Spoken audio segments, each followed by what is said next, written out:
No início do doutorado, eu comecei a pesquisar a pichação na perspectiva do corpo do pichador que experiencia a cidade, que nessa cidade deixa sua marca, deixa sua caligrafia, seu desenho, seu tag, enfim. Dentro dos diversas possibilidades de manifestação da pichação, para mim, como arquiteto, urbanismo, me entendendo no lugar, urbanista, e me entendendo no lugar de pesquisador, dentro da academia, num processo de formação profissional de nível superior no doutorado, eu queria tentar entender o urbanismo já tradicional, como a gente já vem sendo estudado nos currículos da graduação, mas ampliar isso para uma visão de fora, uma visão a partir de outros grupos, de outras pessoas que não urbanistas, arquitetos, políticos, etc., que do âmbito do lugar onde é pensado o urbanismo da forma tradicional. Então eu tentei focar na questão da pichação e do pichador e esse percurso dele pela cidade como uma ferramenta de tentar entender e tentar produzir cartografias e conhecimento acerca da cidade que fossem úteis para o urbanismo. Não no sentido utilitarista, mas assim, no sentido de propor uma crítica ou um contraponto ao que se é pensado e é como se é construída a cidade. Então, a partir disso, eu comecei a pesquisar mais sobre a pichação, me aprofundei bastante no mundo da pichação, tanto aqui em Salvador como fora, mas sempre partindo de uma centralidade em Salvador. Claro que quando a gente vai ler as produções, assim, as coisas que mais tem produzido, sempre centralizam São Paulo, eixo São Paulo, Rio também, né, tem isso. Ou Nova York, ou, né, como centro, como essa busca sempre pela origem, pela primeiro, mas na verdade eu sempre busquei olhar a partir das paredes de Salvador. Tive em Belo Horizonte, São Paulo, também no Rio, para ter essa experiência também de visual, de aprender a cidade de outras formas, como a pichação se dá em vários lugares. Porém, durante o processo de pesquisa, já no terceiro ano, graças à qualificação que eu montei uma equipe de professores bastante diversos, sociólogo, professor que já é antropólogo que estuda a pichação já, e outros professores também da área do urbanismo, eu percebi que o fato de eu não ser pichador e não estar dentro do movimento nessa pesquisa iria me impedir de alguma forma de estar fazendo uma pesquisa próxima da experiência, que é justamente o que eu quero. Então eu estava buscando a experiência do pichador no urbanismo, na cidade, como tentar entender esse movimento dele, tentar cartografar esse movimento dele, mas ao mesmo tempo eu era um outsider, uma pessoa que como pesquisador estava do lado de fora e não estava conseguindo, esse problema desde o mestrado mesmo, de limitações minhas, também questões de várias ordens, adentrar mais a questão do movimento do pichação e meio que incorporar e me aproximar da pichação de uma forma mais que seria mais útil para a pesquisa. Então, eu parei, reconfigurei o meu foco de pesquisa e o meu entendimento do que eu queria estudar e volto para a matriz do que da pichação que é interessante para você. Então eu começo a pensar da pichação, essa experiência que o pichador tem, o corpo do pichador na cidade. Então, como eu também, paralelamente ao estudo da pichação, eu estou estudando também o urbanismo e como se dão os processos urbanísticos na cidade. Por exemplo, aquele projeto de revitalização X. Como foi que se deu aquele projeto? Onde foi feito esse projeto? O que antecede a feitura desse projeto? Quais políticas estão envolvidas? Como a política entra nisso? Quais são os financiamentos? Como se dá a estruturação de leis que subsidiam esses processos? Como são executados várias questões que chegam até o projeto final que é executado, feita a obra. Feita a obra, a gente vai analisar a cidade, o desenrolar daquele projeto que foi feito com conceitos, com intenções. Mas na hora que é inaugurado, é aí que a gente vê que o projeto que foi publicizado, que foi feito pela prefeitura, que foi vendido como uma solução, na verdade, na prática, às vezes não corresponde totalmente às expectativas, ou mesmo as próprias expectativas de quem fez a expectativa do contexto da cidade. No mestrado eu estudei o bairro do Rio Vermelho, em si, o bairro todo. A minha poligonal era um bairro do Rio Vermelho. Já no doutorado eu diminuí essa poligonal. Eu tinha pensado em alguns pontos da cidade, mas eu diminuí e botei só uma rua. Nesse conceito de ser a rua o principal lugar, o primeiro lugar que você, quando sai do espaço público, do espaço privado, da casa, do lote, para o espaço público, o primeiro lugar que você chega é a rua, principalmente. Tem a praça, tem os lugares públicos, não lugares também. Mas esse primeiro lugar é exatamente o, o espaço público. Então a rua seria um recorte menor, entre aspas, em questão de escala, mas que porém me daria a possibilidade de analisar de outra forma esse novo redesenho da pesquisa. Então, como foi que eu redesenhei a pesquisa? Como foi redesenhada a minha pesquisa? Como eu estava estudando pichação e já um dos da parte da minha tese vai ser a pichação, claro, justamente por estar tratando do tema que eu quero. Porém, eu fui buscando o que eu vinha, o que como pesquisador, como profissional, como aluno também, e como um futuro urbanista, né? O que é que eu estava querendo da pichação? Era exatamente isso, a experiência daquele corpo, a experiência dos corpos no espaço público. Essa experiência gera movimentos e que podem ser cartografados. E esse grupo, por exemplo, pichadores, essa cartografia dos pichadores, se comparada à cartografia oficial, que seria dos projetos já urbanos dos órgãos públicos, ou que são capitaneados pelos órgãos públicos, eu teria aí já a experiência do corpo, eu teria essa cartografia, essa experiência do corpo cartografada e fundamentada teoricamente, lógico, com todos o conhecimento que me fazem chegar até aqui com essa visão, e o espaço público feito tradicionalmente, que já é veiculado a partir da veiculação da própria prefeitura.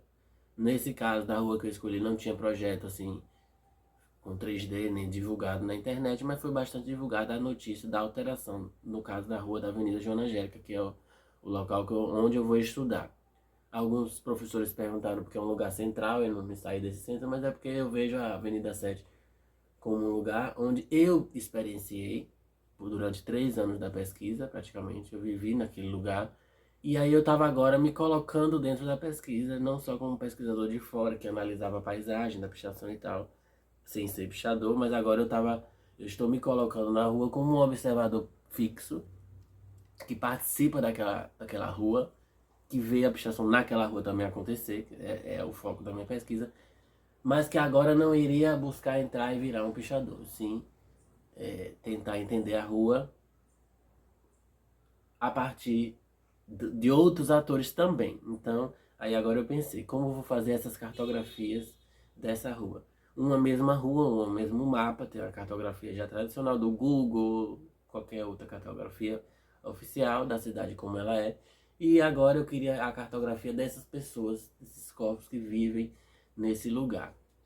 No meu momento inicial, pensei em usar os arquétipos de Jung, não no sentido de criar identidades, criar grupos identitários, não.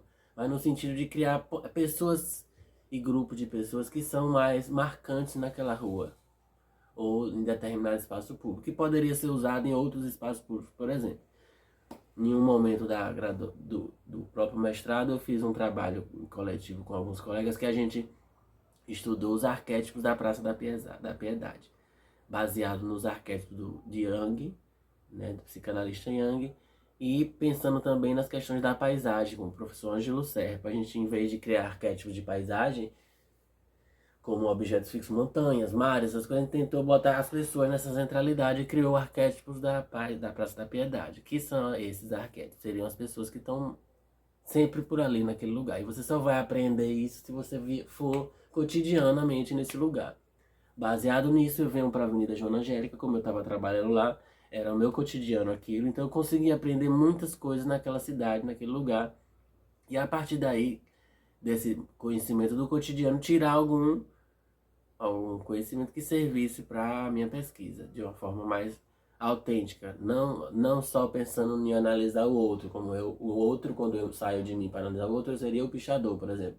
Mas agora analisando eu como pesquisador, corpo presente naquele espaço, e aí vem a Avenida Joana Angélica como um suporte, E também surgem agora outros atores que eu posso também criar outras cartografias na mesma rua e ir sobrepondo e criando esse conhecimento a partir disso. Não seria um método, porque a gente não sabe se seria possível aplicar em outras coisas, mas seria uma tentativa de criar uma forma de produzir conhecimento acerca da cidade, complexificar isso e criar, né, algo diferente, uma possibilidade diferente para que nós, urbanistas, quando formos intervir sobre o espaço público, principalmente com projetos, né, de requalificação, etc., a gente ter como ferramenta maiores informações sobre as reais necessidades desse espaço público que está lá, né, as pessoas que estão lá, que vivenciam lá e que mais necessitam, para a gente parar de ter essa coisa de projetos que são feitos em locais e por pessoas e com ideias que estão bastante distantes do realmente da prática, ou que possam até ser formas de denúncia de ferramentas políticas utilizadas como marketing projeto, que na verdade não atendem a anseios democráticos da população que vive e que mais precisa, principalmente pensando na cidade de Salvador, num local totalmente desigual. A Avenida Joana Angélica, apesar de ser um local central da cidade, marcante, com economia pujante, é um lugar também dos pobres, dos homens lentos. É um lugar onde toda a população de Salvador, toda a pobreza de Salvador se encontra também. As desigualdades são vistas. Então, aí, em cima disso, a minha busca da minha tese será justamente essa questão de buscar, nesse espaço, cartografar essas pessoas, esses arquétipos. Agora, quais surgiriam os arquétipos que eu mais observei, que são presentes nessa rua? Seria o camelô, por exemplo, o vendedor da fruta, certo? Além do pichador, teria esse vendedor da fruta, né? Teria, por exemplo, o mendigo, que vivencia aquele espaço durante o dia. Tem o ladrão também, que é uma presença, e etc. E outros que vou desenvolvendo. Mas aí, a partir dessas cartografias, dessas escritas, desses outros, eu comporia um arcabouço de coleta de dados, de produção, que me daria subsídio para, com o aporte teórico, logo defender a minha tese, que é de que os projetos, eu acho que é uma tese meio lógica, meio óbvia, né? Que, assim, que os projetos não, para urbanista é óbvio, que os projetos às vezes não são feitos realmente para necessidades que deviam. Porém, já que não são feitos, também acredito que não precisam também ser mediatizados como, para também não gerar mentira, né? Fake news. Então aí eu acho que meu esforço será nesse sentido de já construir a cartografia inicial com todo esse pensamento que eu estou falando agora, já tenho imagem dessa cartografia, como seria, e a partir dessa cartografia criar um novo projeto, que aí seria já o fim da tese. A proposição, é uma tese propositiva, que é a partir dessa crítica, uma proposição. Qual seria, ainda não sei como seria esse projeto, mas assim, qual seria esse projeto depois dessas cartografias feitas? Qual seria esse projeto feito pelos arquétipos? Quais são as necessidades que surgiriam ali, analisando dessa forma? E ao fim desse projeto, contrapor com o projeto hegemônico que é feito. Não contrapor no sentido de criar uma rixa política binária, não contrapor no sentido de acrescentar conhecimento de um viés democrático, político democrático, mas que trouxesse realmente benefícios para as pessoas que mais precisam no espaço público. Claro que quem mais dá dinheiro no espaço público é o comerciante, são as instituições que mais pagam IPTU, que mais movimentam a economia. Mas quando se pensa num projeto urbano público, a gente tem que priorizar também os pobres e as pessoas que não têm condições mínimas de trabalho. Uma das questões, por exemplo, que a gente vê bastante nesses locais é as lojas, as grandes lojas fixas, os lotes, sendo dominadas por lojistas até estrangeiros, enquanto passa governo, passa prefeito, revitaliza, tudo isso revitaliza as ruas, a parte física, mas a parte estrutural da sociedade, a pobreza continua. Os camelôs continuam sem lugar para guardar suas coisas, continuam tendo que pagar taxas, continuam sofrendo para montar, para desmontar suas barracas. Tudo isso poderia vir junto com uma diretriz de um projeto urbanístico para aquele lugar que viesse até que não resolver o problema, que também a arquitetura e o urbanismo não vai resolver, não é super-herói, não vai resolver os problemas todos, mas que viesse a pelo menos amenizar essas questões. Como foi feito no caso da Avenida Joana Angélica, por exemplo, foram criados, fala-se que foi criado um sentido primeiro, no sentido da via, né, no sentido da rua, do fluxo dos carros, um sentido de mão única, e o alargamento de uma via com a intenção principal de dar prioridade aos pedestres. E a partir disso criam-se malhas e quadras para enquadrar todos os camelôs organizadinhos como guichês. Porém, se você for lá hoje e ver, você vê que essa coisa não funcionou.